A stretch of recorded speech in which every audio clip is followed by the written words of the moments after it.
Thank you so much for the warm welcome, and thank you for Maria. It's such a pleasure being here. Really appreciate it. Thank you so much. I know when we were talking earlier, this is going to be an interview. You had mentioned just your heart of what happened yesterday, and you wanted to share a few words. Yeah, I think we're still all shocked about what happened yesterday. We're still processing it, but really on behalf of myself and my father and our whole family, and I may say the whole country of Israel, we're sending our prayers to President Trump and to his family, and to the family of the victim that was killed yesterday. We are so thankful and grateful for President Trump's presidency, for all the things he did for Israel and the Jewish people. And you know, we're so happy that, you know, God protected President Trump yesterday, and you know.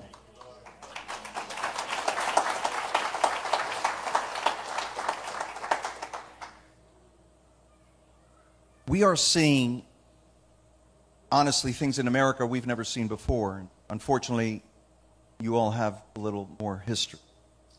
The incitement that we've seen against President Trump, the incitement against your father, Prime Minister Netanyahu, from progressive left, from media, Soros-funded NGOs. Can you explain what's really going on and discuss a little bit the red-green alliance, the alliance between Marxists and Islamists? So, yeah, it's all connected. So in the last decade or so, there is something about the mainstream media, the left, both in Israel and the United States and in Europe, that's breaking all the rules of the games of the political discourse, gave up on the civil discourse, political discourse banner, and just going back to their Marxist, communist roots of trying not to debate your political opponent, but to jail him, incite against him, and as we saw yesterday, try to kill him. And this is very dangerous for the Western world. It's very dangerous for America. It's dangerous for liberty. We can't let it go on this way. It's happening in Israel as well, unfortunately. And it's also connected to what we saw in the last half a year or so in American colleges, this, you know, breaking down of norms, of civil norms, of etiquette, of being a decent human being. You have this alliance of the Marxists, who today we call them progressive or woke, and the Islamists, who both have the same goal of destroying Western civilization, destroying Judeo-Christian civilization, destroying liberty and democracy. And we saw it in campuses, how they're all having blatant anti-Semitism showing and making it mainstream and making it acceptable. Once again, it's the only bigotry that is acceptable. And this is not really about Israel. All these riots in colleges is not about Israel. It's about America. They don't hate America because of Israel. They hate Israel because of America, because they see Israel as small extension of America in the Middle East. And they think that America is an evil country. It's an evil, colonialist, illegitimate country, and they think Israel is just the same, but because Israel is the strongest ally of America, it must be evil as America in their mind. And because Iran and the Palestinians are so hateful to America and to Christianity, they must be the good guys, because everybody who's against Western values in their mind is a good guy. So it's all connected. It's all very dangerous, and I hope that what happened yesterday will be a wake-up call to regular Americans who are not very politically involved and are not aware of what's happening, and maybe now they will understand that this is a risk not just to far away Israel or to Republicans or something like that, but this is a risk for every American. that violence and hatred to this country and to the values of this country will become mainstream and will become acceptable. Follow up a little bit more. What we're seeing on the rise of anti-Semitism and anti-Israel sentiments, although we knew it was latent there in university campuses, but what we've seen since October 7th has been very unusual. The rise of anti-Semitism, hundreds of percentage points, fear of Jewish students and Jewish people in New York, in America.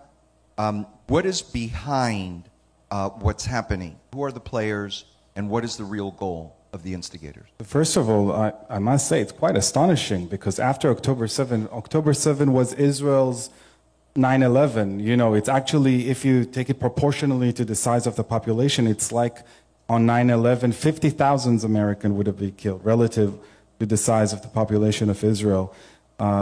Israel was unprovocably attacked and invaded by a terror organization that had its own state in Gaza that Israel left in 2005, and invaded Israel, raped hundreds of women, and burned children in ovens, and kidnapped and murdered 1,200 people and kidnapped hundreds more of children, of babies, of women to Gaza. And you would think the reaction of the world would be like after 9/11, when the world was rightfully supportive of America and its invasion of Afghanistan. In the aftermath of 9/11, the whole world united behind America. And now, when Israel experienced something like that, the first reaction was rejoicing of many people around the world.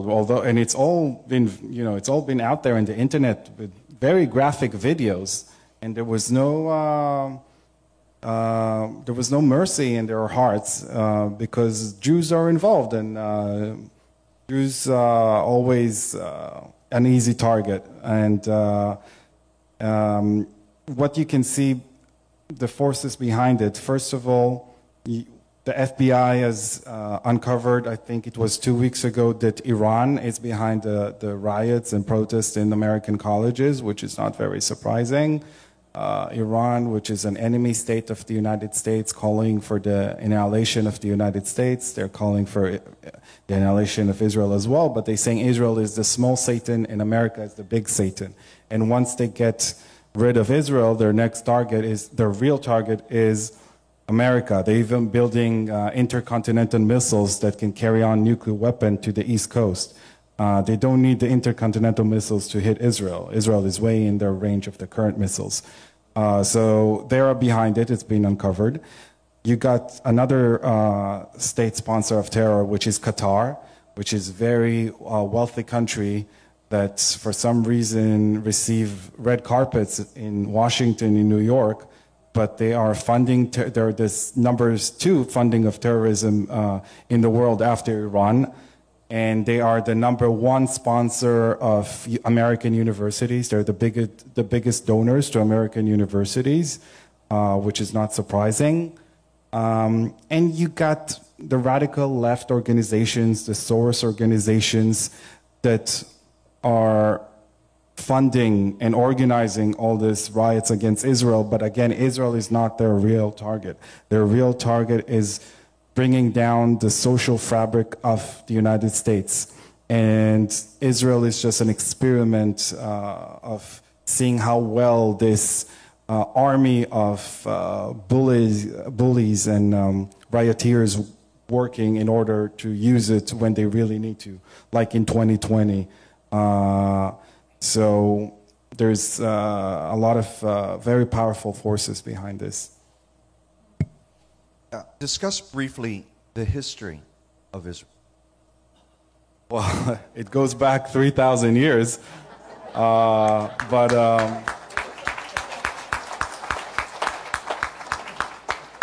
I think before we go into detail, it's important to study the matter of the history of the Holy Land and the history of the conflict, and teach your children and grandchildren, because unfortunately there is a phenomena of young people coming from conservative families, from Christian families that have very good values, family values, but they go to universities and colleges and they're being brainwashed. They're being brainwashed against America, against Israel, against Christianity, and of course with Marxist ideas and TikTok. So it's really important to explain the history of the Holy Land to your children and grandchildren.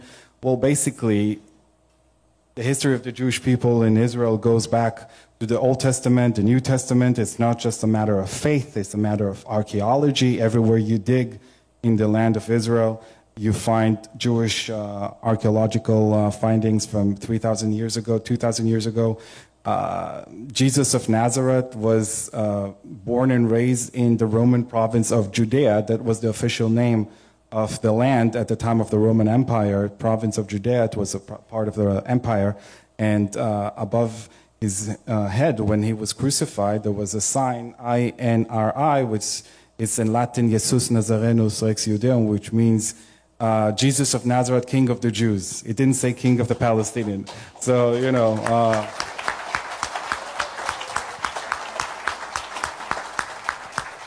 Thank you. So denying the Jewish right for this land is also denying Christianity. There's no other way around it. When the Jews rebelled against the Romans time and time again, in the last great revolt of Bar Kokhba revolt in 120 AD, after the revolt was crushed by the Roman legions, one of the punishments for the Jewish people, besides killing hundreds of thousands and taking hundreds of thousands to slavery in Italy, was changing the name of the province from province of Judea to province of Syria, Palestine. And where did the name Palestine came from? Well, the Romans picked up that name because they knew that the Philistines from the Old Testaments that didn't exist, by the way, even back then in the Roman time. 2,000 years ago, the Philistines did not exist anymore. They disappeared from history at the time of the Assyrian occupation 500 years before. And their origins were of Greek European origin. They came from the sea. They had nothing to do with Semitical Arab people. And they named it after the ancient nemesis of the Jews in order to make it more painful for the Jews. And also they knew from ancient Greek texts that the coastal area of Israel named Phoenicia after these people that were no longer exist. And from the Roman Empire, it's got stuck that the name of the Holy Land is Palestine. But it wasn't referred to with any ethnic or religious connotation. It was just the name of an area like Mesoamerica. It wasn't any Arab or Muslim independent state in the land of Israel ever since the Jews lost their independence there in Roman times.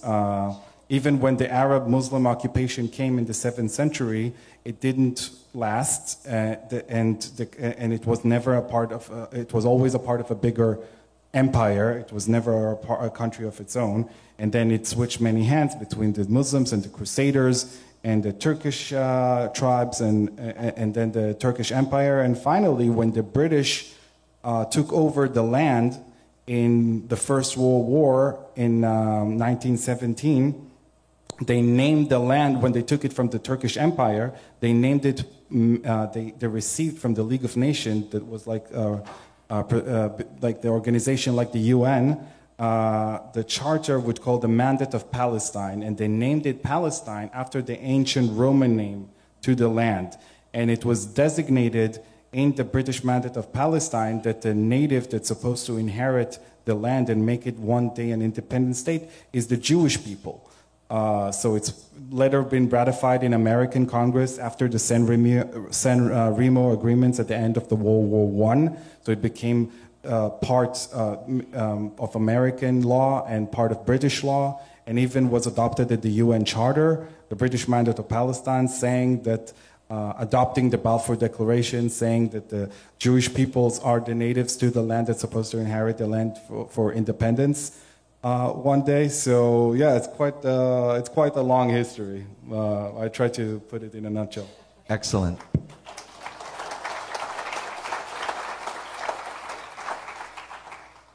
again, like you said, it makes no sense after your 9/11, or worse than 9/11, October 7th, not only the anti-Israel sentiment, of all things, the United States and international community is pushing for a two-state solution.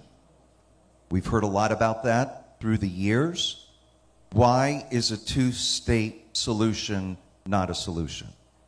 First of all, you have these countries like Spain with this anti-Semitic communist government right now in charge, and Ireland and other countries recognizing a Palestinian state when they didn't recognize it on October 6th. So basically what they're doing is rewarding those terrorists that's raping Israeli women, and not just Israeli, by the way, also American, and kidnapping American and Israeli citizens, and murdering children is the way to go, because they received what they wanted. This is their ultimate goal, to create a Palestinian state on the ruins of Israel, and those countries gave them what they want after they carried out the biggest massacre of Jews since the Holocaust.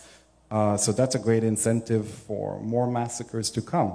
But people don't realize how small the land is. All the land of Israel, including the West Bank and Gaza, is in the size of New Jersey. It's actually a little bit smaller than New Jersey. And it's not an island. The land of Israel is surrounded by an ocean of hundreds of millions of Muslims. Their dream is the annihilation of Israel, so it's a very tough neighborhood. Now, the majority of, I wish we had nice neighbors like Mexico and Canada, or the Bahamas like here in Florida, but, there's a joke that Moses, he was a stutter. And when he wanted to say, like, to the land of people, the people of Israel, that he wanted to take them to the land of, he wanted to say Canada. But unfortunately, he say Canaan. No, I'm kidding, but it's a joke. So, majority of Israeli population live on the Mediterranean coastal plain, and which is where Tel Aviv is, which is where the big cities, and the West Bank is only 10 miles to the east. So, two-state solution basically guaranteed the annihilation of Israel, because Israel will be the width of 10 miles, smaller than Washington, D.C., and the mountains of Samaria, the mountains of Judea and Samaria, which is called the West Bank, will be overlooking the Tel Aviv, the metropolitan in Jerusalem, and all the majority of population of Israel. And then something like October 7, which carried out from Gaza. Gaza was also part of Israel, and Israel left Gaza in 2005 and uprooted communities and thousands of Jews that lived there for generations, destroyed their homes, even took out the bodies out of the graveyards, of the Jewish graveyards in Gaza, and said, okay, the Palestinians want a state of their own, fine, let them take Gaza. And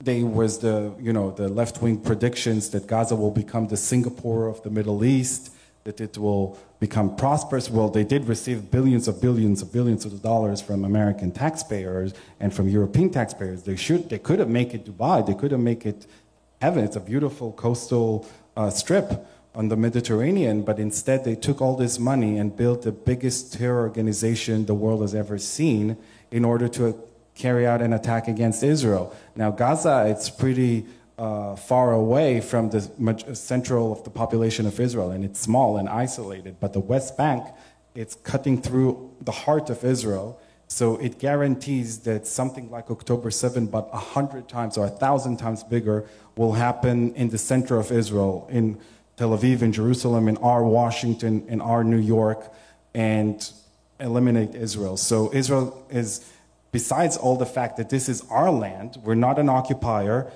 we are the natives, the Palestinians are the colonialist occupiers. They are...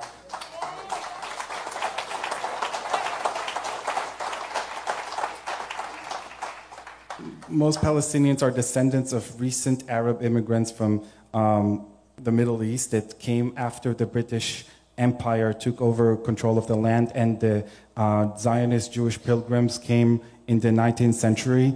the land was empty and desolate according to every American and European history documentation. Mark Twain was in the Holy Land in the middle of the 9th century and described an empty and desolate land. The most common last name in the Palestinian Authority is El-Masri, which means Egyptian. The second most common name is Hijazi, which is Hijaz is an area in Saudi Arabia. Third one is Khalabi, which is Aleppo in Syria. So most of them came about 100 years ago as labor immigrants from other countries, or if they are more going further back with the Arab occupying army in the 7th century. But we are the ones that the Jewish people are the only nation in history that had an independent country in this land with its capital Jerusalem. It was never in any other country. Awesome. My last question. May I just add something? Please. That the Palestinians are a branch of the Arab Muslim world. This world already have 22 countries, the Arab world, which is bigger than the United States. The Muslim world has 50 countries.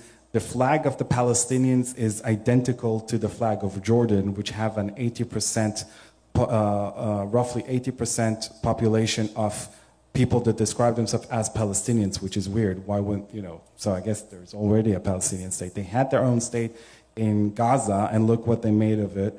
And the Jews had nowhere else to go. We don't have a block of 50 Jewish countries. We don't have another continent. We have nowhere to go. This is our only home, and we are the natives. And it's important also to teach the younger generation this, because they're being brainwashed that the Jews are like the European colonialists, and the Arabs and the Palestinians are like the natives, like the Native Americans, or like the natives in Africa that have been colonized by the Europeans. But the truth is the other way around.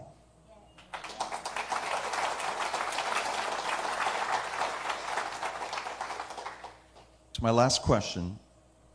What was it like growing up as the son of Prime Minister Netanyahu? And if you will, if you can remember one or two memories that really impacted your life from your father. Well, it's hard to compare because I never lived as a son of somebody else. But I might say it's both a great privilege and a heavy burden. It's a privilege because I admire my father. I think he's really one of, greatest leaders of Jewish people in recent history.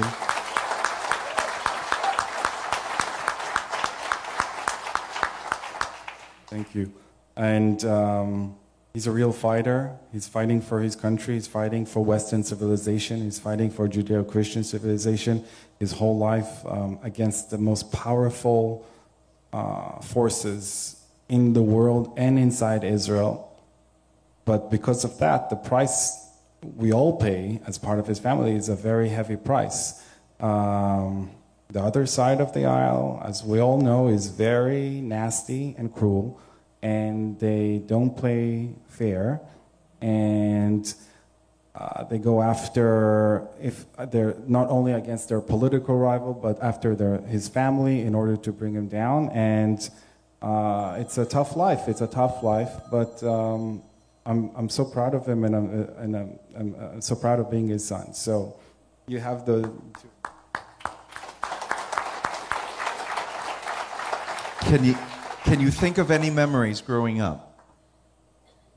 Actually, for some reason, the first thing that comes to my mind, I didn't thought about it because you just said the question, but it's actually something not that long ago. It's from 2016, after Trump won the elections, but President Obama was still the president, and he pushed forward in the Security Council a very, very dangerous resolution against Israel that has nothing to do with personally to my dad. It's against the country. It's against the people. And I've never seen my dad so worried and working so hard and taking phone calls and calling all those different leaders of different states that are part of the Security Council at that year, and when there was horrible things that was done against him, I didn't see him as bothered and as angry and as, frightened when the bad guys did bad things against him personally, as I saw him on that day when the state of Israel was in the line of fire, and we were alone in the house. It was a Friday night, which is for Jewish people Shabbat, and usually for Jewish people it means like dinner, a Friday night dinner, but he was on the phone in his study and just calling a leader after leader after leader, trying to persuade them not to vote against Israel in this resolution. And just stick with me, his dedication and his love for his nation and for his people. Thank you so much.